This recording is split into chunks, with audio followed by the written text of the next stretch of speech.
All right, welcome. Today we are diving head first into a world that's, well, it's run by the most detailed, absolutely soul-crushing bureaucracy you can imagine. We're talking about the Bureau of Presence. So just think about this for a second. What if your very existence, the fact that you're right here, taking up space, casting a shadow, what if none of that was enough proof that you're real? What if you needed a permit for it? Some kind of official document, a stamp of approval just to be. And then you lose it. Just like that, you're administratively gone. I mean, according to the rules that run this world, you are quite literally not here. And that's the really chilling idea we're going to unpack today. Okay, so our journey into this whole thing, it starts with the one document that basically defines reality itself, the permit to presence.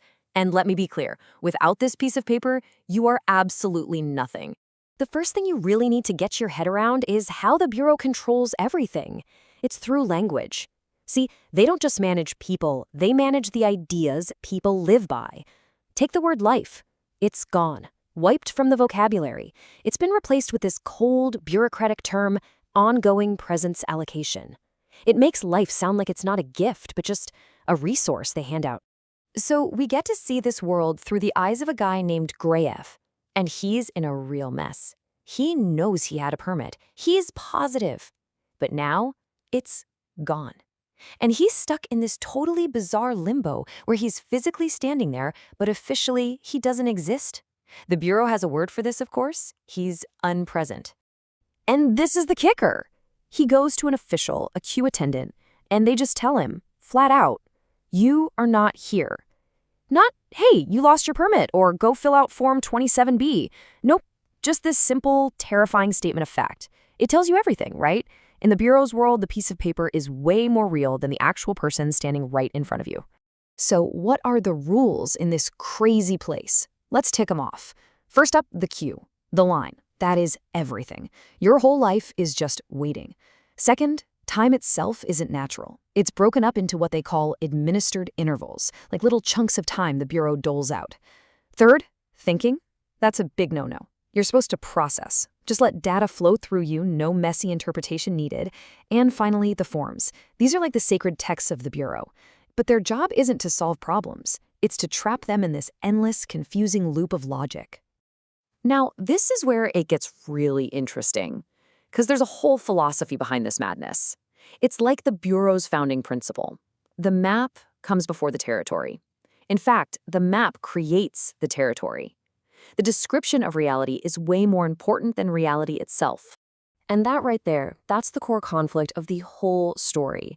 It's this epic battle between two completely different ideas of what's real, the map versus the territory. Okay, let's really spell this out. On one side, you've got the map. That's the Bureau's world, right? It's a reality they administer, where a document means more than your actual experience. Language is all about control, and the form is what's real. But on the other side, you have the territory. This is just raw, unfiltered reality, a world where what you experience matters more than any piece of paper. Where just being with someone else, that co-presence, is the real deal. Here, the actual ground beneath your feet is the only truth that matters. But here's the thing. The Bureau's control, it's not perfect. The map, it's got cracks in it. The person who eventually hears Graev's case, an adjudicator, has a name for these cracks, wild presences. These are things that just exist, whether the Bureau stamps them with approval or not. So what are these wild presences? Well, they're all the things the Bureau just can't file away. Can't measure, can't slap a permit on. Like the beat of your own heart, a dream you had, the warmth still hanging in the air after someone leaves a room. It's brilliant, really.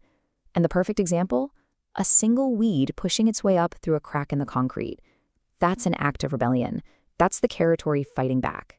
And for our guy Graev, this isn't just some abstract idea. He literally finds the territory. He discovers that underneath all that city concrete, down in the actual soil, there's a whole community of people. They call themselves the permanently pending, people who've slipped through the cracks of the map and are now living on the territory. So in the end, Graev doesn't exactly win or lose. Instead, he gets a new classification. He becomes permanently pending. He's a walking, talking paradox. He's the question that the system just can't answer. And in that weird space, that gray area between the map and the territory, that's where he finds his freedom. Now, Graef's story is incredible. It shows us one way to kind of exist outside the system. But the story doesn't stop there. It takes these huge ideas and just runs with them. The focus shifts away from just one guy against the bureaucracy to a much deeper, more complicated question about what reality even is. Suddenly, the scene shifts. We find ourselves in a field looking at 4 bodies. Now, they're not dead, they're just stopped.